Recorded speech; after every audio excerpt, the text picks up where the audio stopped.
everybody. Welcome to another segment of Cafe Talk with Pastor Glover. And as you can see, that is not me.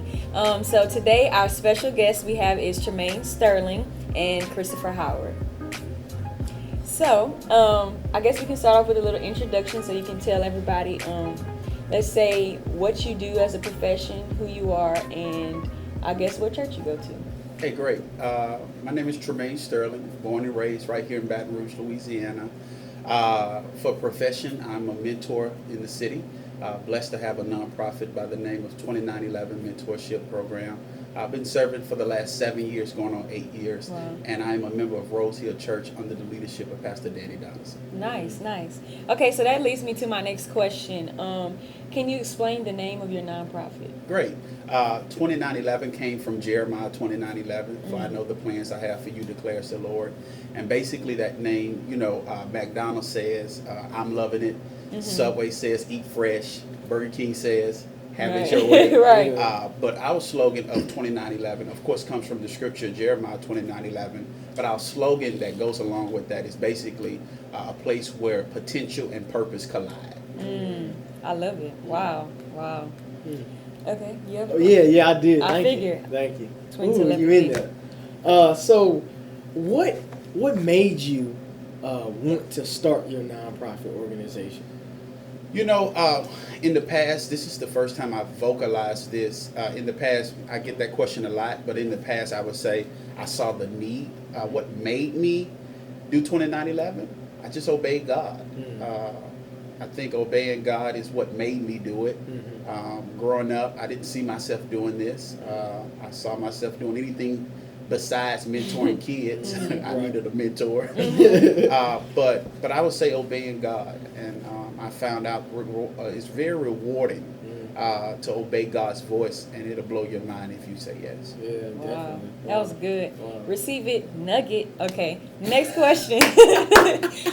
So I also wanted to know what called you to youth. Like, how did you find your audience? How did you know, like, this is who I'm called to? That's interesting. When I went to college, I went to college. I knew I was going to do ministry. I always saw myself as a senior pastor somewhere. It's not until I graduated my undergrad that I realized what my passion was. And I'll give you the short version of this. Basically, my friend, one of my best friends in the world, called me. His wife was a teacher at a private school, and she said, Tremaine, what you're doing? I said, hey, I'm watching TV. And she said, I need you to get up. I said, what's wrong? She said, the speaker's supposed to be here in 10 minutes, and he just canceled. So I live in Baker. I have to go all the way to Goodwood in Baton Rouge. So, run a few red lights, get a few tickets, right? And I make it there, and it's their chapel service. And so I speak to the kids, and I think so many kids give their life to Christ. So I'm a clown when I preach too, though. Like, I'm a jokester, but at the end of the day, I want to be Christocentric with the word. So at the end, these two individuals come up to me like, we need to talk to you now. Wow. I was like, oh man, I said something wrong. I don't know what to do. So they pulled me in this room like they're the FBI agents. And they begin to put me in this room, and I feel like I'm getting investigated. And I remember them saying this. They said, we have you in this room. I said, I know. I said something to them. They said, no. God spoke to us while he was preaching that you're supposed to be our next campus pastor. Wow. I did the same. Wow. Right? Wow. Well, I was like, what? Yeah. So they said, yeah. And at that same time, I needed a job. I had just graduated from college, in debt. Right. Come on. And now I'm going to pay all these student loans. Well, I was excited, went home, shared the testimony with the world, and they called me back and said, hey, we're going to have to do it next year. So what do you do when you share the testimony of celebration? Yeah. And then you at a place now of like, what's happening? Yeah. Well, they called me back the next day and say, we fired someone. Can you become a 5th grade teacher? Now, I don't know how to do that. Right. Yeah, right. Well, I do it I said, yeah. They said, it shouldn't be that hard for you. I didn't know what I was doing. But I started being in the classroom. Now, remember, I signed up to be a campus pastor because I want to do ministry, right? I didn't want to come teach. But little did I know that I was doing ministry in the classroom. Just a different setting. Well, these are the kids that's in 5th grade. They considered low kids, not as intelligent, not as smart, ADHD problems. And so I started teaching these kids. They couldn't read, they couldn't write, they couldn't count as well. So I started using social media, YouTube, getting them engaged, and the scores went up by 90%. Wow, that's okay. crazy. So scores went up by 90%, and we only had like from February to testing. So that's a very small window. Right. Well, I mean, the principal called me and he's like, man. I was like, what? He's like, scores went up. Yeah. Wow. And this is what I say, for real? Right. I wonder Shocked what me. happened. And he said, I got some good news. I said, what? He said, we want you back next year. I said, yeah. He said, but you're going to be a 5th grade teacher, not the campus pastor. I said, no. I don't want to do that. I want to do. And he said, no, you're making an impact. Wow. Stayed there. Scores kept going up. They kept giving me the quote-unquote low kids. And what I realized was that God had placed me in the right environment, because when I was a kid, I was considered ADHD, too wild. But here's the problem. When we don't know how to handle people's dysfunctions, we'll put them in any category. Yeah, wow. Yeah. And so I believe God knew what he was doing. And long story short, I eventually became the campus pastor, and the rest is history. That's how I found my passion. If I have to locate one kid, it'll be Contrail, where he did not have this or that, and coming into his life, we now have impact with the whole family. Wow. And it's been 10 years or so.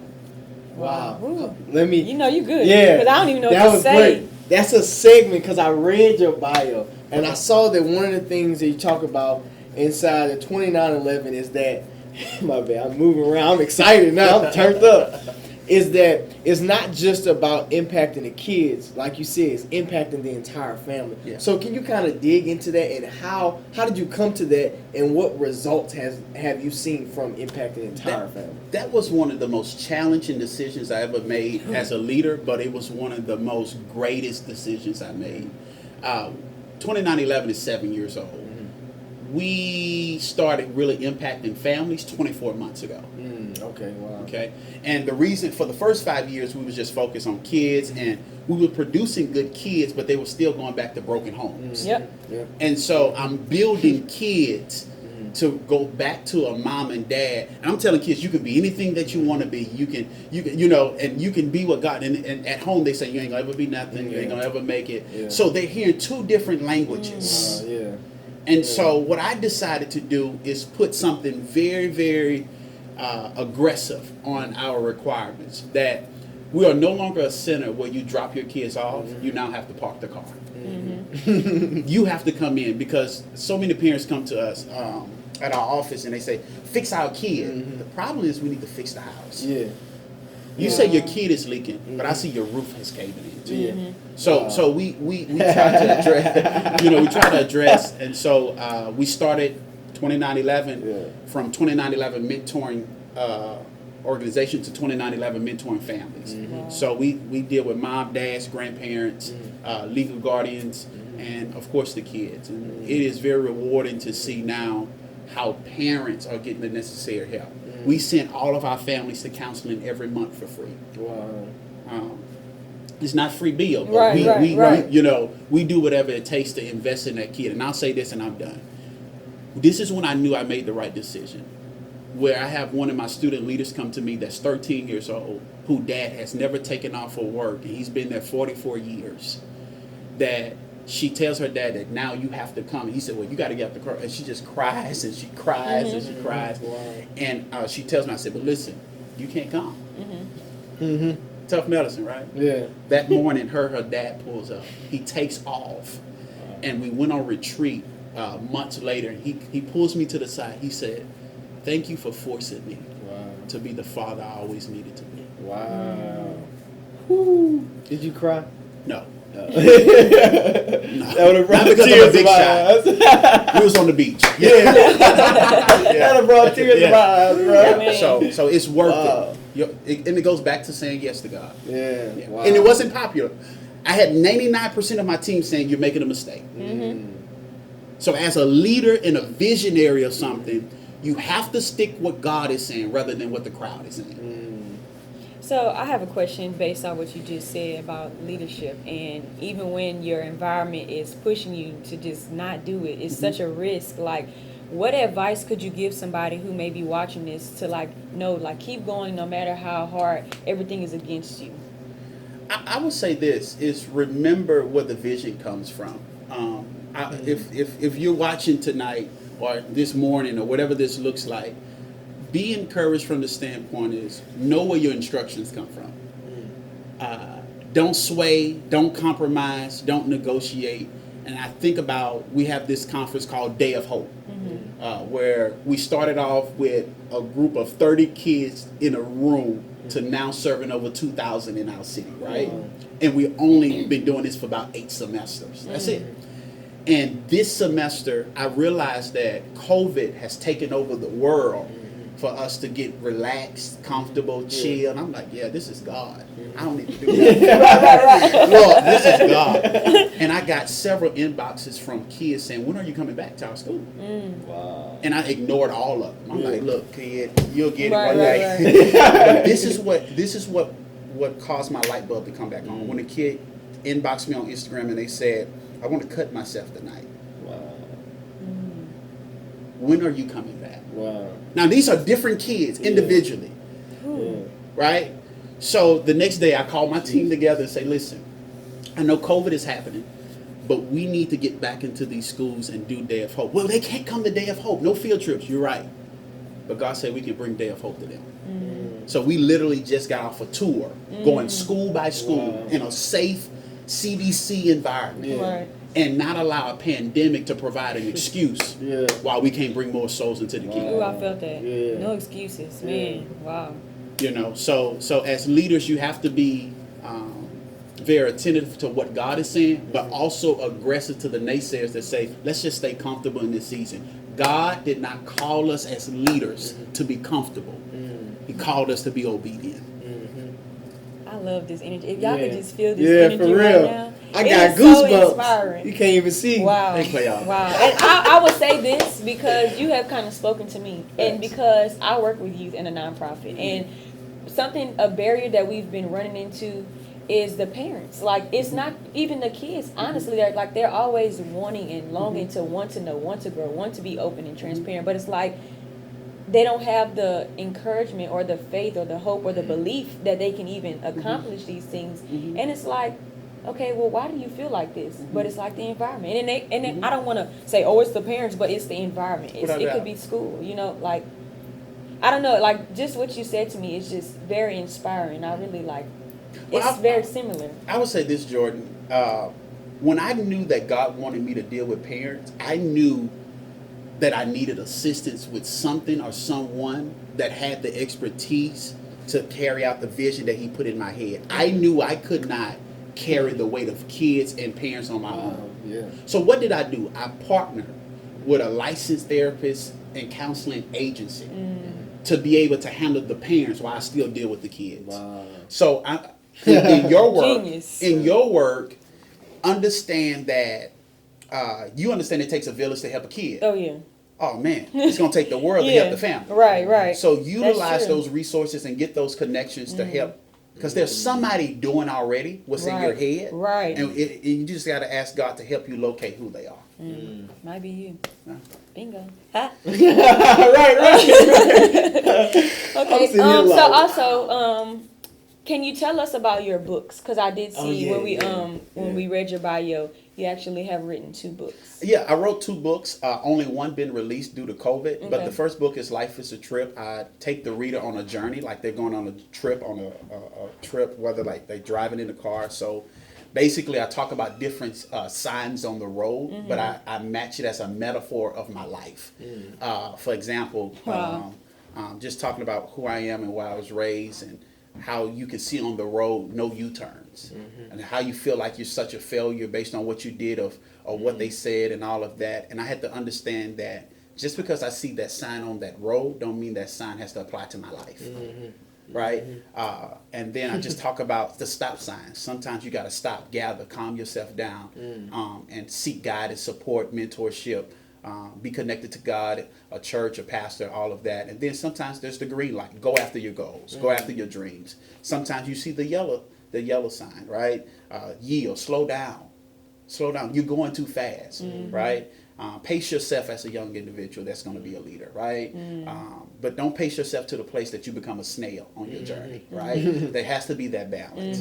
And then, so that's basically it. Life and is where a trip. can people find that? Amazon. You can go to Amazon. My book is there. Say it again. Amazon. Life is a trip. It is now. I have some good news. It is now like on the top million list. So Congratulations. top million. Yeah, no.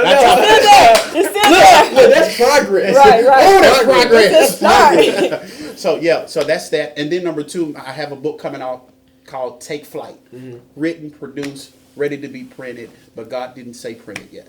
So just waiting on the right timing for that. But I'm gonna talk about how to deal with the unexpected turbulence in your life, because there's a time when you're taking flight and you're off and you're coasting, and then things get shaky. And I talk about the shakes that happened in my life about 2 years ago that I thought I was gonna die. Wow. Definitely gonna read that. I'm gonna get your book probably like this tonight. Probably, most likely, yeah. It's an ebook. It's not an ebook. It's just in print? Amazon. Okay. Yeah, in print. So All right, I got you. Yeah.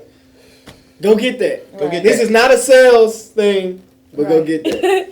Okay, so is there anything else that you would like to just express to the audience, like something that you feel on your heart to say? I would say this. I would say this to everybody that hear this recording. First of all, thank you for having me. Of course. Of course, to your amazing visionary and pastor, Pastor Ellis, and the youth pastor Glover, everybody, and thank y'all for being amazing hosts and co-hosts. Oh, thank you. Every duo. But I would say this to everybody that's listening. God is expecting all of us to fulfill our assignment. And I live by this quote now. When you was born, you look like your mama and your daddy. But when you die, you're going to look like the decisions you made. So choose wisely. Live for God all the days of your life. And I promise you, you'll see the harvest in due time. Wow. Wow. Can we put a bomb thing right there? Boom. All right. Thank y'all so much for watching. I hope that this has done as much as it has done for me, for y'all. And we'll see you again soon with our next guest, Sylvester Williams. Peace out.